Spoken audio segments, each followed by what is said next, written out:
wind howled through the trees, carrying with it a scent that didn't belong to this world. A mixture of rot, frost, and something darker, something ancient. The forest had always been quiet, a place of snow-dusted pines and frozen streams, but tonight it felt alive, watching, waiting. I had been warned about the Wendigo, stories passed down through generations of hunters, trappers, and old-timers who knew the land better than anyone. They said it was hunger made flesh, a spirit of famine that devoured both body and soul. They said it could smell fear, taste desperation, and that it could twist the minds of those foolish enough to linger too long in the woods during the winter. I laughed at the warnings. I told myself they were tales to scare children, to keep the unprepared from wandering too far.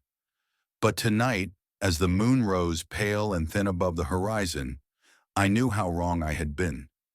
It started as a quiet unease, a tug at the edge of my consciousness as I trudged through the snow. My boots sank deep, the cold biting through my layers, and every crunch of ice beneath my feet sounded impossibly loud in the stillness. The trees seemed to lean closer, their skeletal branches clawing at the sky, casting long shadows that twisted unnaturally across the snow. I thought I saw something moving in the corner of my eye. Something tall, impossibly thin, too fast to be a deer or a fox. When I turned, there was nothing. Just trees. Just silence. Hours passed. Though I could not be certain of time, the forest had swallowed it all. The sound of the wind, the rhythm of my own heartbeat, even the distant call of an owl. And then came the smell. I stopped abruptly, gagging in the stench. Rotten flesh, smoke, decay. I looked around, but the forest appeared untouched, pristine in its icy quiet. My rational mind fought to explain it.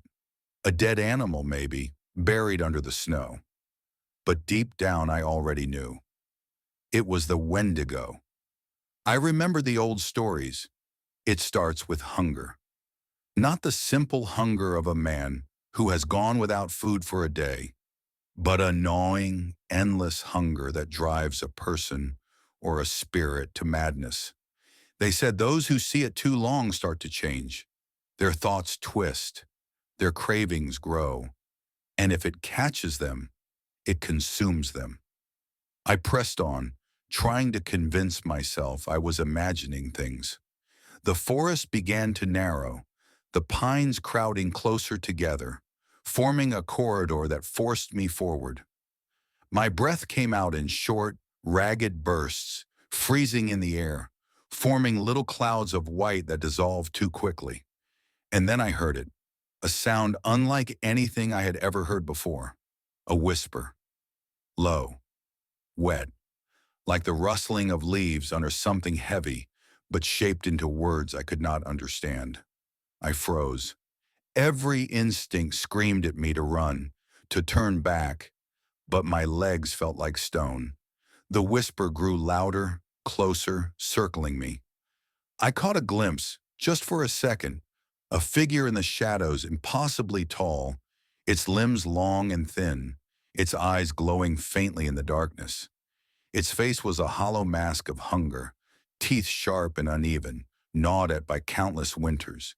It stared, and then it smiled. I ran.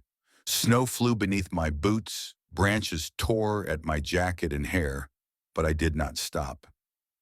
The whispers followed, rising into a chorus, overlapping in voices that were not voices at all.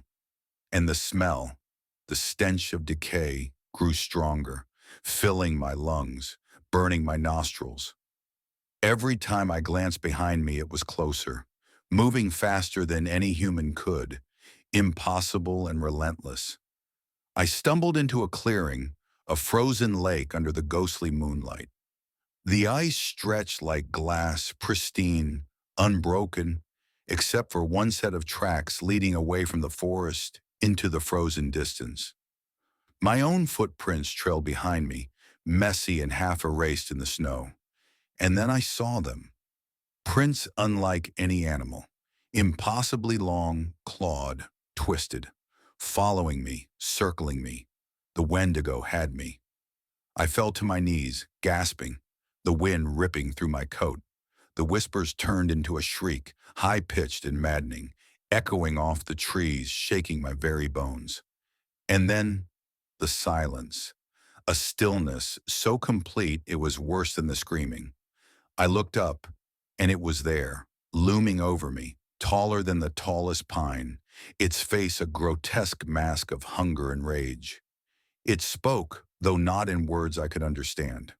The sound crawled inside my mind, curling around my thoughts, making me see visions of ice and fire, of endless forests, of endless hunger.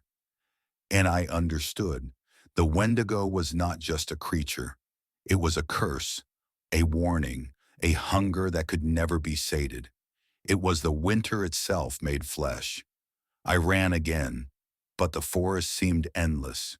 Every tree looked the same, every shadow the same, and the thing followed relentless. I began to feel it inside me.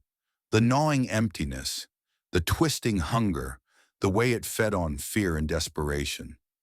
My mouth was dry. My stomach ached. My hands shook. I was becoming